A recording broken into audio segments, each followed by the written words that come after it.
แต่ตอนนี้หั้นน่ะเจนน่ะเอาคลิปพ่อกับแม่หั้นน่ะมาลงแล้วก็มีหลายๆคนหั้นน่ะทักเข้ามาถามแล้วก็เป็นกำลังใจให้ว่าเฮ้ยเจนนี่ดีใจนำเด้อที่แบบพ่อแม่หั้นน่ะสามารถกลับมาหาเขาเจ้าเอิ้นหยังบ่แม่นกลับมาหากันเขาเจ้าเอิ้นว่าโคจรเนาะมาพ้อกันอีกเทื่อหนึ่งในระยะเวลาที่แบบตั้งแต่พ่อกับแม่นั้นแยกทางกันไปน่ะเป็นเวลา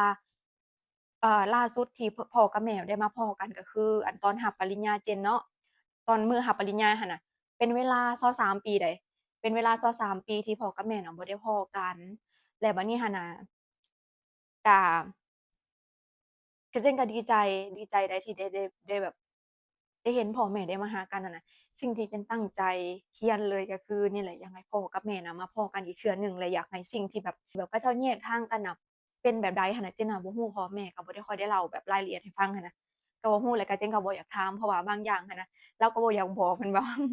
ก็เลยว่าอัน แต่ว่าอย่างน้อยๆก็อยากให้แบบอยากให้มาพ้อกันแล้วก็เว้ากันร่วมกันหั้นน่ะว่าอิหยังที่แบบในอดีตคือพ่อก็บ่ฮู้ว่าเป็นหยังแม่จังไปจากพ่อและแม่ก็ยังบ่ทันอธิบายอิหยังกับพ่อเลยหั้นนะแต่อยากให้แบบมาพ้อมาได้ได้มาพ้อได้มาหากันอีกแต่ถามว่ามีโอกาสที่จะกลับมาเป็นแบบว่าคือพ่อกับแม่น่ะมีโอกาสที่จะกลับมาเป็นแบบคือกันคล้ายๆว่าอันสามีภรรยาหั้นน่ะเช่นกับว่า แต่ถามว่าเป็นไปได้บ่มันก็เป็นไปได้แต่ว่าณตอนนี้หั้นน่ะต่างคนก็ต่างแบบแยกทางกันไปแบบหลายปีแรงการที่เขาเจ้าสิกลับมาแล้วก็การที่เขาเจ้าสิแบบปรับจูนเข้าหากันในหลายๆอย่างมันก็ยากเนาะเราก็สิไปเร่งรัดคือจั่งเจนเป็นลูกหั้นน่ะเจนก็บ่สามารถที่จะบอกแม่เจนว่าแบบเฮ้ยแม่เจ้าต้องกลับมาได้ซั้นซี้หั้นน่ะเจนก็บ่สามารถที่จะเฮ็ดขนาดนั้นได้เพราะว่าทุกสิ่งทุกอย่างน่ะเจนอยากให้พ่อกับแม่เจนน่ะตัดสินใจด้วยตัวเขาเจ้าเองคือคุมื้อเนี่ยเจนก็ดีใจเดะที่พ่อกับแม่ได้มาเห็นกันได้มาร่วมกันได้มาแบบยิ้มให้กันได้เว้านำกันได้เนี่ยเจนดีใจส่ำนี้น่ะเจนก็ดีใจแล้วในหน้าที่ต่อไปเลยก็คืออยากจะเบิ่งแยงแล้วก็ดูแลพ่อแม่ให้ดีที่สุดเท่าที่เจนจะดูแลได้เพราะว่าพ่อกับแม่เจนก็มีลูกแต่คนเดียวก็คือเจนผู้เดียวแล้วก็อาม็อก แล้วก็หาหมอแล้วก็พ่อแม่อยู่ลาวคืออันป้ากับลุงหรือว่าพ่อแม่อยู่ลาวหั้นน่ะเป็นคนที่แบบเลี้ยงมาแม่นบ่แล้วก็พอเลี้ยงมาระยะหนึ่งหั้นน่ะแล้วก็มาอยู่กับอาม็อก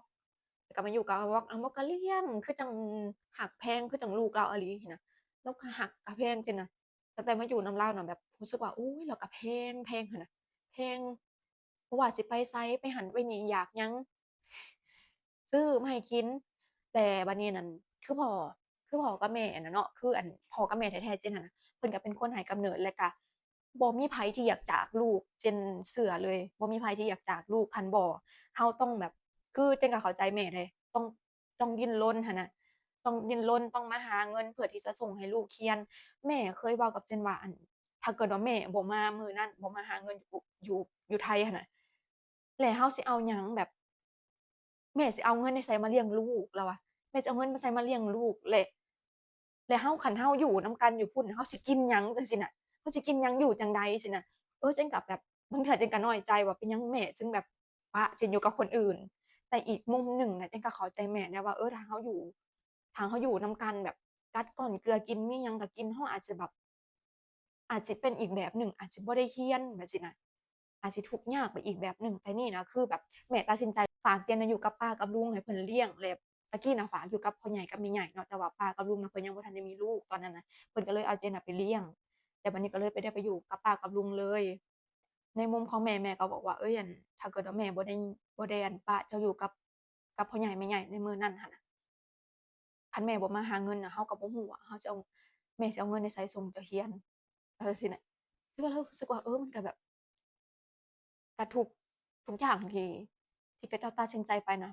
ล้วนมีเหตุผลนั่นน่ะนั่นแหละแต่ก็เลยบ่ได้เครียดบ่ได้ร้ายรู้สึกว่าพอใหญ่นะพอใหญ่มาฮอดคุมื้อนี้น่ะสิได้เข้าใจหยังหลายๆอย่างหั้นน่ะ